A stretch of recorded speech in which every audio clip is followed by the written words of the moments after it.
시편 42편 위에 보시면 이제 제2권이라고 적혀 있습니다. 지난주까지 제1권을 마무리하고 이제 시편의 2권에 들어오게 됩니다.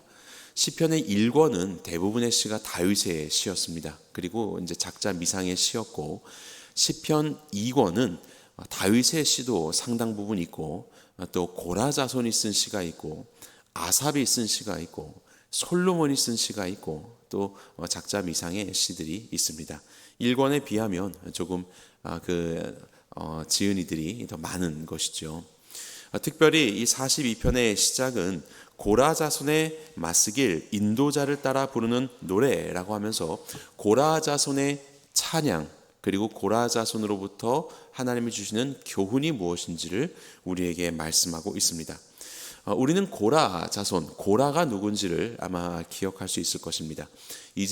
애굽에서 이스라엘 백성들이 출애굽한 이후에 레위 자손이었던 모세가 있었지요. 그런데 모세의 인도함에 대하여서 반발하여서 레위의 자손이었던 고라라는 사람이 세력을 형성하여서 모세에 대해서 대항했었던 일이 있었습니다. 그래서 이 고라가 다단이라는 사람이나 또 아비, 또 온, 이런 어떤 리더들과 함께, 그리고 그들뿐만이 아니라 당시의 이스라엘 백성들에게 영향을 주고 있었던, 성경의 표현대로 말하면 이름난 지휘관들, 이름이 나 있는 지휘관들 250명들을 다 섭외하여서 세력을 형성하여서 모세에 대해서 대항을 하였었죠. 그래서 너만 하나님께 부름받은 자냐, 너만 제사장이냐, 이렇게 이야기하면서 질서를 흐트리게 되었고, 하나님은 바로 그러한 고라에 대해서 즉각적인 심판을 내리셨습니다. 당시에 땅이 갈라져서 고라와 그의 가족들과 자손들이 땅에 빠지게 되는 그러한 비참한 결과를 맞이하게 되었죠. 그런데 성경에서는 고라 자손들이 등장을 합니다. 아마 그때의 모든 자손들을 심판하지 않으시고 하나님의 은혜로 남겨놓으신 자녀들이 있었던 것 같습니다. 그리고 그 자손들이 이어져 와서 이렇게 시편을 기록하는 그런 은혜를 경험하게 되는 것이죠. 성경에 보게 되면 역대상에 보면 다윗이 사람을 세우는 것을 보게 됩니다. 특별히 역대상 6장에 보면 성가대를 세웁니다. 성가대의 기원 하면 이제 역대상 6장으로 볼 수 있는데요. 특별히 전문적이고 또 조직적인 성가대를 구성합니다. 그래서 성막, 회막 혹은 또 성전이라고도 기록되어 있는데, 거기에서 하나님을 노래하는 자들을 세우거든요. 다윗이. 거기에서 등장하는 한 이름 중에 하나가 헤만이라는 이름이 있습니다. 헤만.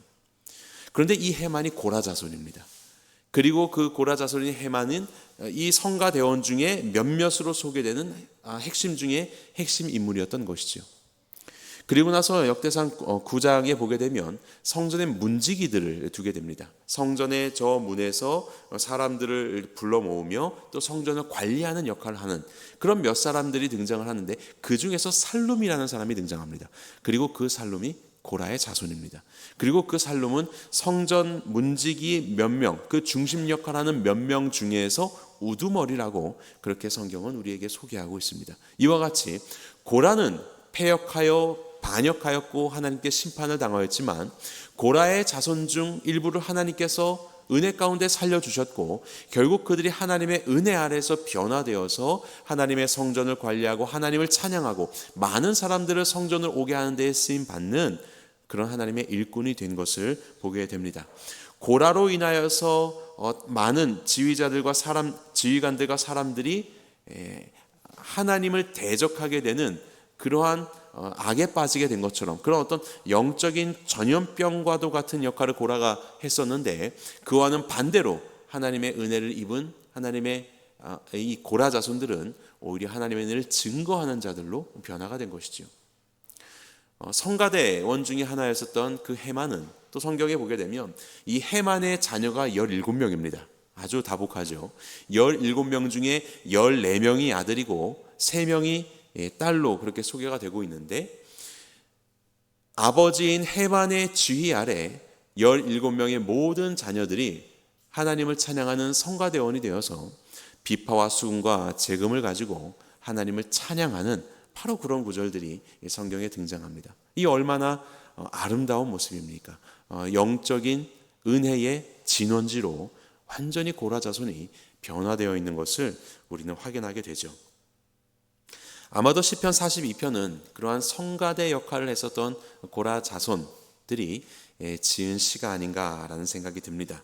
그래서 이들이 하나님을 향해서 어떠한 고백을 드리고 있는지를 우리가 살펴보면서 이들의 신앙 고백을 통해 우리의 신앙을 점검하는 시간이 되었으면 좋겠습니다. 자, 먼저 이 고라 자손의 시 42편을 보게 되면 이들은 하나님에 대해서 어떤 고백을 하고 있냐면 하나님을 갈망하고 있다라는 것을 알게 됩니다. 그들은 하나님을 갈망하는 사람들이었습니다. 자, 본문의 1절 볼까요? 하나님이여 사슴이 시냇물 찾기에 갈급함같이 내 영혼이 주를 찾기에 갈급하니이다. 주님을 찾고 있습니다. 왜 주님을 찾고 있을까요? 2절 보니까 내 영혼이 하나님 곧 살아계신 하나님을 갈망하나니 내가 어느 때에 나가서 하나님의 얼굴을 배울까? 다른 것이 아니라 하나님 그분 자체를 갈망하고 있는 것을 보게 됩니다. 물론 이 상황은 하나님을 알지 못하고 있는 어떤 이방인들에게 둘러싸여진 고라 자손의 위협, 어려움 이런 상황인 것 같습니다. 그의 뼈가 침을 당해서 뭔가 뼈가 부러졌든지 하여튼 뭔가 육신의 고통을 갖고 있는 바로 그런 상황 속에서 지은 노래인 것 같습니다. 그러한 내면과 외면의 여러 가지 어려운 상황 속에서 고라 자손이 찾고 있는 것은 바로 하나님입니다. 그리고 그가 갈망하는 것은 하나님 그분 자체라는 것을 우리는 1절과 2절을 통해서 확인하게 됩니다. 오늘날 많은 사람들이 그들의 노래나 세상의 영화나 이런 것들을 보게 되면 주로 어떤 사랑의 이야기가 많죠. 사랑. 그리고 또 정의의 실현 이런 것들이 종종 주제로 등장합니다. 그래서 우리는 이 사랑이 잘 이루어지기를 바라고 그리고 어떤 정의가 잘 구현이 되기를 바랍니다. 그래서 왕자님과 공주님이 행복하게 살았더래요.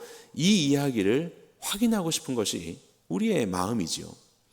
조금이라도 정의와 의에 대한 맛을 본 것이 있고 조금이라도 사랑이라는 것이 무엇인가라는 그 맛을 본 사람들은 그것이 얼마나 아름답고 귀한 것인지를 알며 그것이 이루어지는 것을 굉장히 꿈꾸고 바라게 되고 갈망하게 되는 것입니다. 그래서 오늘날 많은 이 세상의 주제들이 바로 그러한 주제들이에요. 그런데 이러한 정의요 모든 선함의 근원이신 하나님은 어떻겠습니까? 이 하나님의 선하심을 맛본 자들은 어떨까요? 사랑 그 자체이신 하나님의 사랑을 경험한 자, 바로 그러한 자들은 무엇을 갈망하겠습니까? 하나님을 갈망하게 되어 있는 것입니다. 선하신 하나님을 맛보아 알고 사랑이신 하나님을 경험하여 알며 하나님을 찾도록 찾는 것, 하나님을 갈망하는 것, 이것이 바로 하나님을 아는 자들, 하나님을 맛본 자들이 가지는 갈망이라고 볼 수 있을 것입니다. 바로 이렇게 고라 자손은 바로 그렇게 하나님을 갈망하고 있는 것이에요. 하나님으로부터 찾아오는 다른 부수적인 것이 아니라 여러분들이 연인 사이에서 연인의 사진을 보면서 만족하시는 분들 계십니까? 연인이 남겨놓은 물건들 보면서 만족하시는 분들 계십니까? 혹 자녀나 손주들 사진과 영상 보면서 만족하시는 분 계십니까? 만족하지 않습니다. 좋긴 좋지만 거기서 그치는 것이 아닙니다. 만나야 되는 것입니다. 그렇기 때문에 더 보고 싶은 것입니다. 이것이 당연한 마음인 것이죠. 그로부터 오는 다른 것들이 중요한 것이 아니라 그 존재 자체를 갈망하게 되는 것입니다. 이것이 바로 사랑하는 자예요. 하나님에 대해서 하나님이 우리 가운데 허락하시는 많은 좋은 것들이 있지만 바로 그런 것들보다도 가장 하나님 그분 자체를 갈망하며 그분을 만나고자 하는 것, 그의 얼굴을 뵙고자 하는 것, 바로 이것이 고라 자손들의 소망이었고 그리고 하나님을 향한 바람직한 성도들의 태도다라는 것을 말씀드리고 싶습니다. 그렇다면 이제 우리가 이렇게 하나님을 갈망하는 사람이 되기 위해서 어떻게 해야 되는가? 하나님께 집중하셔야 됩니다. 집중. 하나님께 집중하지 않으면 우리는 하나님을 더 깊이 알아갈 수 없을지 모릅니다. 하나님이 허락하시는 것들 가운데 우리의 마음이 빼앗겨서 정작 하나님을 잃어버릴지 모릅니다. 사슴이 시냇물을 찾기에 갈급함처럼 하나님을 찾고자 하는 그 집중력을 보십시오. 갈급한, 너무나도 목마른 갈증을 느끼고 있는 사슴에게 그 무엇이 소용이 있겠습니까? 다른 것들이 기웃거린다는 것 자체가 불필요한 일입니다. 음식이 중요한 것이 아닙니다. 물을 마셔야 되는 것이에요. 그래서 물에 집중하고 있을 것입니다. 이스라엘 백성들이 놓쳤던 것이 바로 이것이지요. 출애굽을 하였고 광야의 길에서 인도하셨던 하나님, 10가지의 무서운 재앙을 베푸셨던 하나님, 홍해를 가르셨던 하나님, 그들의 길을 광야에서 어디로 갈지 모르는 자들에게 구름기둥과 불기둥으로 그들의 걸음을 인도하신 하나님, 그들의 옷이 헤어지지 않고 발이 부르트지 않고 그들의 모든 광야 생활 가운데 함께 하셨던 하나님, 그들을 먹이시고 입히시며 그렇게 인도하셨던 분이 바로 하나님이십니다. 그런데 이스라엘 백성들은 그렇게 행하여 주신 하나님께 집중하는 것이 아니라 그렇게 행하여진 것들에 집중하기 시작을 하였죠. 그래서 먹을 것이 떨어지면 불평을 하는 것이고, 더 맛있는 것이 있지는 않을까 불평을 하는 것이고, 그리고 더 이상 유랑하지 않아도 되는 가나안 땅에 정착하게 되었을 때는 이제 농경 생활을 시작하면서 더 이상 하나님이 필요하지 않은 것입니다.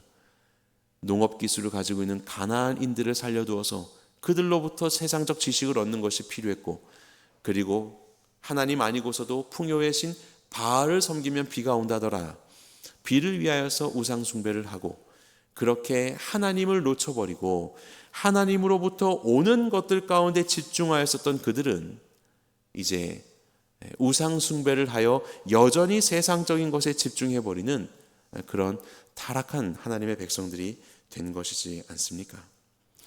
하나님이 누구신가? 저와 여러분들의 삶을 오늘도 인도하시고 지금도 말씀하고 계시는 그 하나님, 내 삶에서 하나님께 구함이 얻고 누리는 많은 것들이 있지만 이것을 넘어서서 하나님께 집중할 수 있는 것, 과연 하나님은 어떤 분이신가? 오늘 하나님은 어떻게 나에게 당신을 드러내고 계시는가? 라고 하는 바로 그 하나님께 집중하는 것, 바로 그것이 우리에게 필요한 태도일 것입니다. 하나님께 집중할 때 나의 하나님을 만나게 되는 것이요, 우리는 바로 그 하나님을 사랑하며 그 하나님을 갈망할 수 있게 되는 것입니다. 자, 두 번째로 오늘 본문에서 나타난 고라 자손의 하나님을 향한 그들의 신앙의 태도는, 그들은 하나님을 기억하는 사람들이었습니다. 하나님을 기억하는 사람입니다. 자, 4절 보겠습니다. 우리 함께 읽어볼까요? 4절 시작. 내가 전에 성의를 지키는 무리와 동행하여 기쁨과 감사의 소리를 내며 그들을 하나님의 집으로 인도하였더니 이제 이 일을 기억하고 내 마음이 상하는도다. 그가 기억한 것이 있습니다. 함께하는 그 문지기들, 함께 찬양하는 자들, 그렇게 사람들을 성전으로 모으고 성전에서 하나님을 예배하는 것들을 도우며 그렇게 쓰임 받았었던 함께하는 그 시간들을 기억하면서 지금 그가 가지고 있는 상황의 어려움 속에 마음 아파하는 것을 보게 되지요. 그렇게 하나님을 향하여서 섬기며 함께 쓰던 영적인 추억들, 이것을 기억하고 있습니다. 자, 그러면서 6절 말씀 여러분들 성경책으로 함께 보겠습니다. 6절 시작. 내 하나님이여, 내 영혼이 내 속에서 낙심이 되므로 내가 요단 땅과 헤르몬과 미살산에서 주를 기억하나이다. 네, 그는 하나님을, 주님을 기억하고 있습니다. 그의 영혼이, 그의 몸도, 그의 영혼도 너무나도 어려운 상황이지만 내가 요단, 헤르몬, 미살산, 헤르몬이라고 하는 것은 이스라엘 최북단에 있는 산이거든요. 이들이 사역했었던 곳이 예루살렘, 성전, 예루살렘이라고 이야기하면 예루살렘은 비교적 남쪽이기 때문에 굉장히 먼 곳입니다. 그 헤르몬산에서 내가 하나님을 기억합니다. 그리고 미살산, 그건 아마 헤르몬산 주변에 있는 산이 크니까 여러 언덕과 산이 있겠죠. 바로 그 산인 것 같고, 요단이라고 하는 것은 요단의 상류, 바로 그 헤르몬산에서부터 흘러나오기 때문에 요단의 상류 부분을 말하는 것 같습니다. 이와 같이 멀리 있는 곳에서 이전과는 같지 않은 전혀 다른 환경 속에서 너무나도 고독하고 외롭고 힘겨운 이 상황 속에서 나는 다른 것이 아니라 주를 기억하나이다. 하나님을 생각합니다. 하나님을 기억합니다. 라고 그렇게 고백을 하고 있는 것입니다. 이것이 바로 고라 자손의 고백입니다. 네 하나님이 어디 있느냐라고 하면서 대적들이 그의 모든 고단한 상황 속에서 그에게 위협을 간다 하여도 그는 바로 그 상황이 아무리 이전과는 멀리 떨어진 정반대의 상황이라 할지라도 바로 그곳에서 하나님을 기억하고 있는, 그리고 하나님께 함께 쓰임 받았었던 귀한 지체들을 기억하며 그렇게 하나님께 다시 한번 쓰임 받기를 간절히 소망하고 있는, 바로 그렇게 하나님을 기억하는 고라 자손의 모습을 살펴보게 되는 것입니다. 다른 것이 아니라 그는 하나님을 기억하고 하나님을 찾습니다.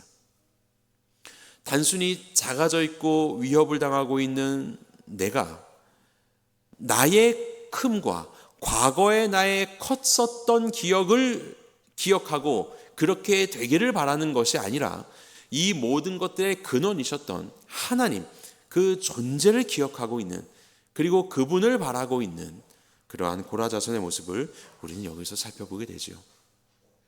어떻게 이 고라 자손들은 바로 이러한 상황 속에서 하나님을 기억할 수 있을까? 잘 나갔던 왕년의 나를 기억하거나 아니면 조금 더 나에게 힘이 되어줄 만한 다른 지체들 혹은 다른 어떤 세상적 수단들을 기억하고 찾으려는 것이 아니라 어떻게 하나님을 기억하며 그렇게 그분을 찾을 수 있었을까? 그것에 대한 정답은 5절에 나와 있습니다. 우리 5절 말씀 함께 읽어보겠습니다. 시작. 내 영혼아, 내가 어찌하여 낙심하며 어찌하여 내 속에서 불안해하는가? 너는 하나님께 소망을 두라.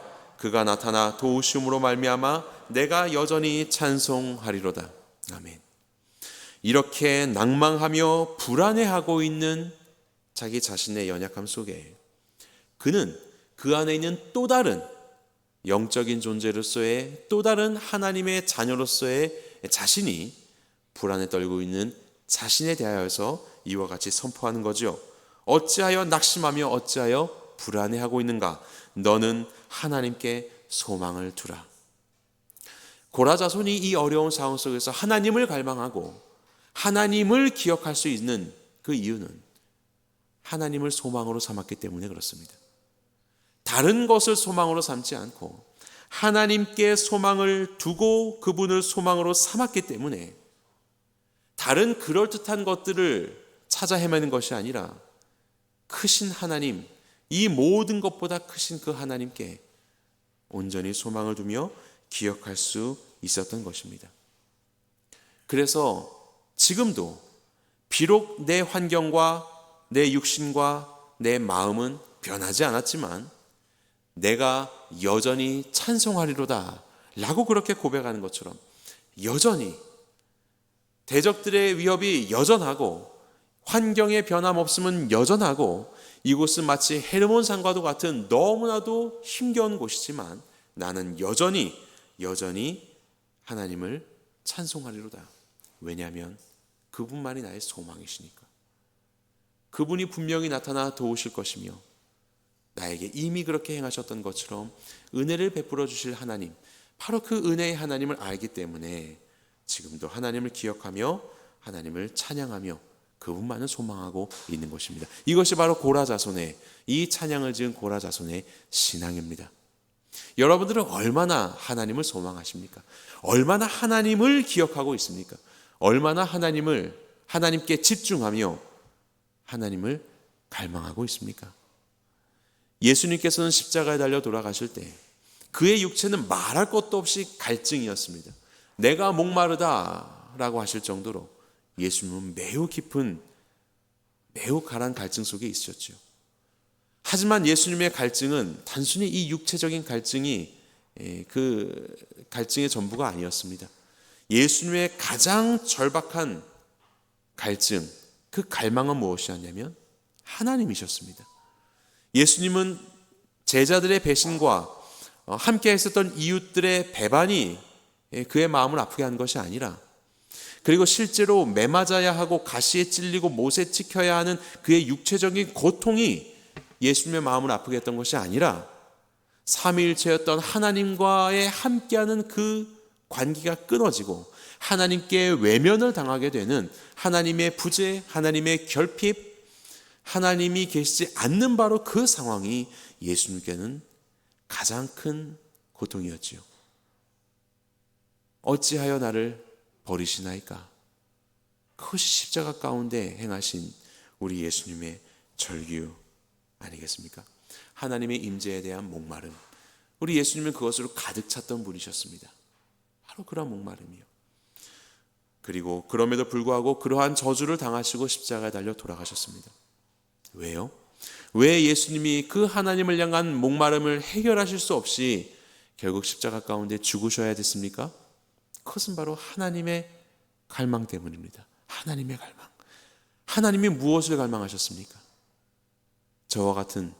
우리와 같은 이 죄인들을 사랑하셔서 우리와 영원히 함께 하고자 하는 바로 그 갈망이 우리 하나님께 있으셨던 것이죠. 에덴 동산에서 범죄하여서 죄를 범한 인간들은 하나님을 떠납니다. 하나님을 떠나서 숨습니다. 하지만 하나님은 바로 그 죄인들을 사랑하셔서 찾도록 찾으시는 것이지요. 그리고 구원을 약속하셨던 것이지요. 하나님의 낯을 피하였던 이 자들을 하나님은 사랑하셔서 찾아오셨던 것입니다. 그것이 바로 하나님의 갈망입니다. 우리로 인한 어떤 다른 것들을 요구하시는 것이 아니라 저와 여러분들의 이 존재 자체를, 우리가 하나님과 함께 하기를 너무나도 갈망하셨던 그 하나님의 갈망으로 인해서 예수님은 십자가에 못 박혀 돌아가셨던 것입니다. 그리고 주님의 이 사역으로 인해서 이제 부활하셨고 주님의 영이신 성령님께서 우리의 심령 가운데 오셔서 하나님의 그 갈망들이 채워지게 되었죠. 영원히 주님과 함께하는 우리의 존재로 하나님은 지금도 우리와 함께 하시지 않으십니까?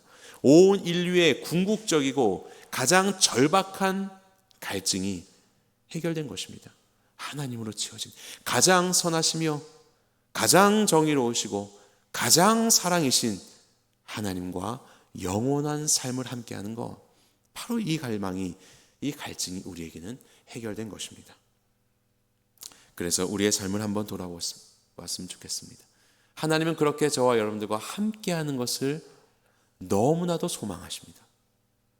나는 얼마나 하나님께 내 마음을, 나의 시간을, 나의 집중을 드리고 있는가? 나는 얼마나 하나님을 갈망하고 있는가? 하나님으로부터 오는 세상에 있는 것들, 때로는 하나님이 아니고서도 얻어질 수 있는 세상의 유한한 것들 속에서 마음을 빼앗겨서 하나님을 잊고 있었다면 회개하시고 하나님 앞으로 돌아와 하나님의 그 갈망, 나를 그토록 찾으셨던 하나님의 갈망하심 속에 나를 내어드리며 그렇게 우리의 시간들을 주님과 함께 보내시는 주의 거룩한 성도님들 되시기를 간절히 바랍니다. 바로 그 기쁨을 누리심으로 나의 영혼이 하나님을 찾습니다. 나의 영혼이 하나님과 함께하는 것을 만족해 합니다. 바로 그러한 고백으로 하나님을 영화롭게 하는 우리 모두가 되기를 주님의 이름으로 간절히 축원합니다.